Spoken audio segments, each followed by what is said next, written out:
Hello and welcome back to the channel. Today we're joined by Mitch from Allen Heath, and you can see in front of us we've got two different ranges of mixers.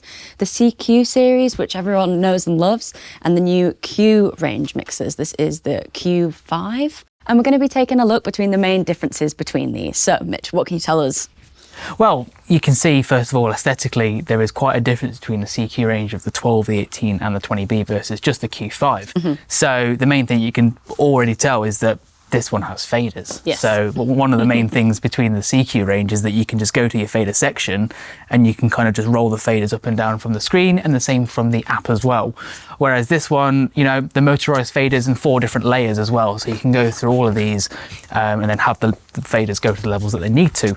So that's one of the first kind of big differences between them.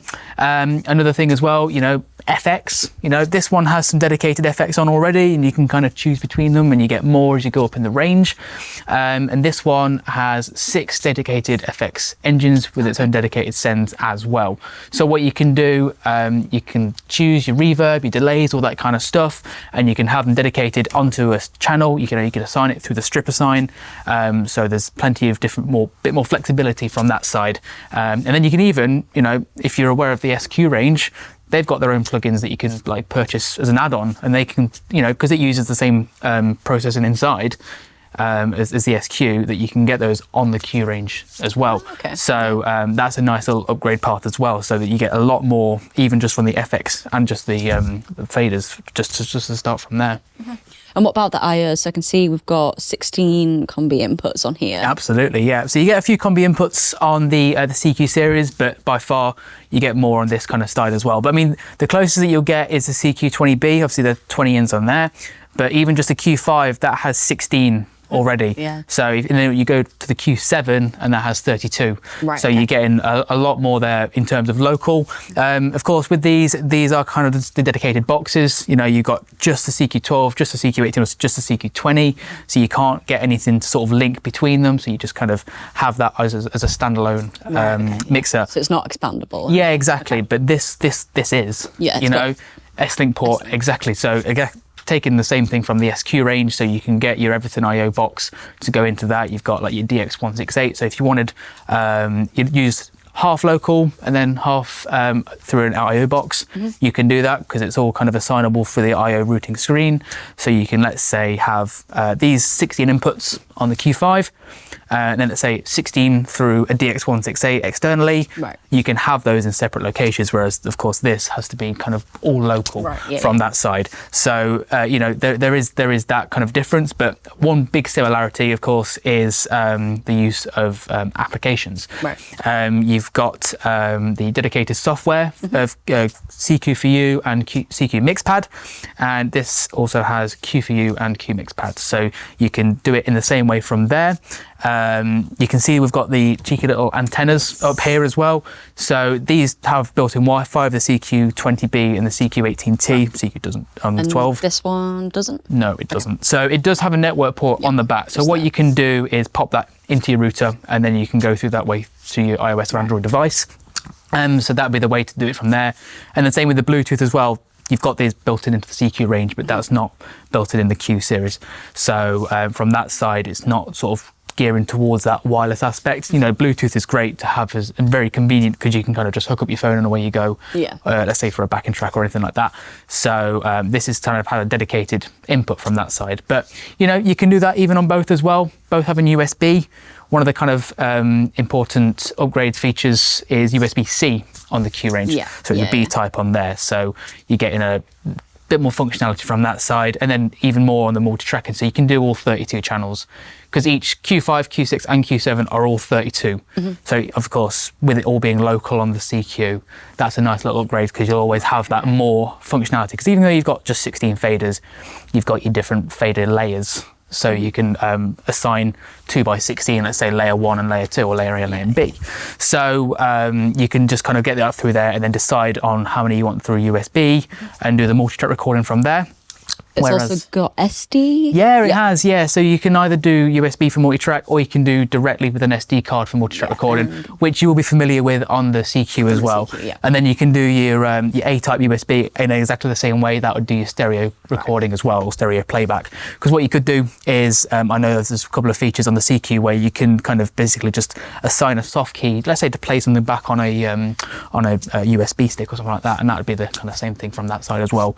So there's a lot of similarities between them, but I think you can see just basically just from aesthetics that it is a great step up to the next level of what's possible. And you know this new Q series really utilizes the possibility of great audio quality at a great price. So I think it's fantastic to have in the range. So if you're doing small pub gigs and smaller venues where having a more compact mixer is probably more appreciated, the CQ would probably be better.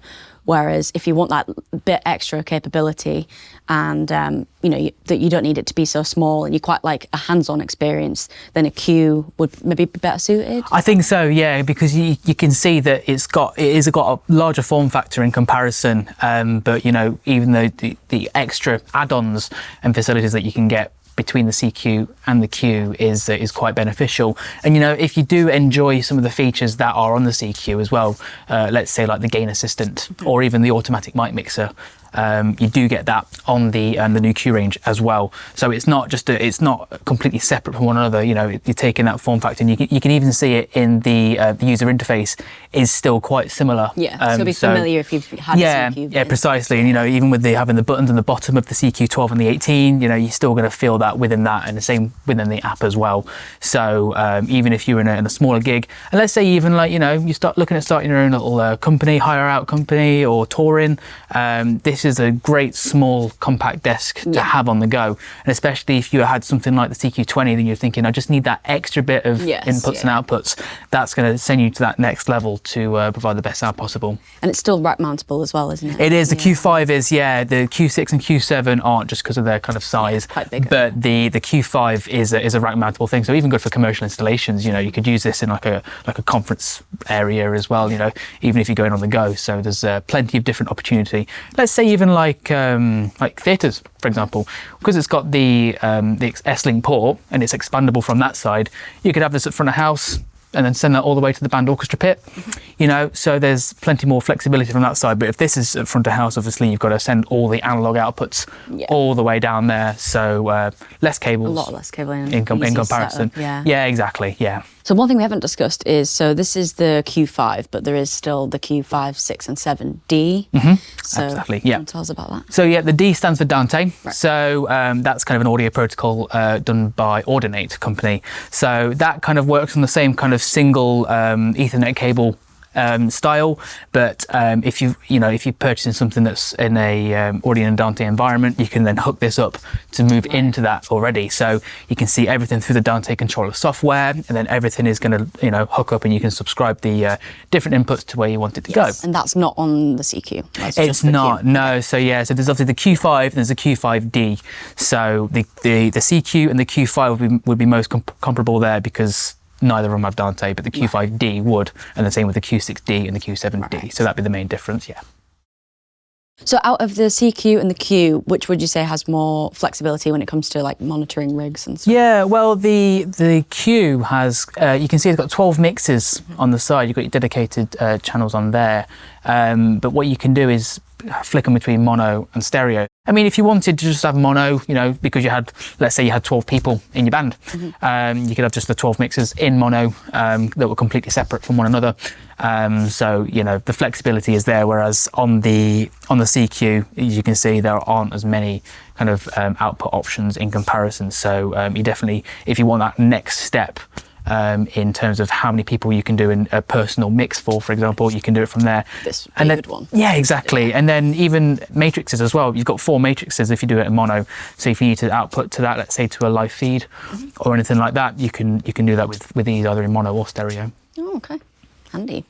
So thanks a lot with all the help today with the CQ and the Q series, Allen and Heath mixers. We hope this has been helpful, but if you have got any extra questions, feel free to put them down in the comments below. If you'd like this video and you'd like to see more, make sure to subscribe.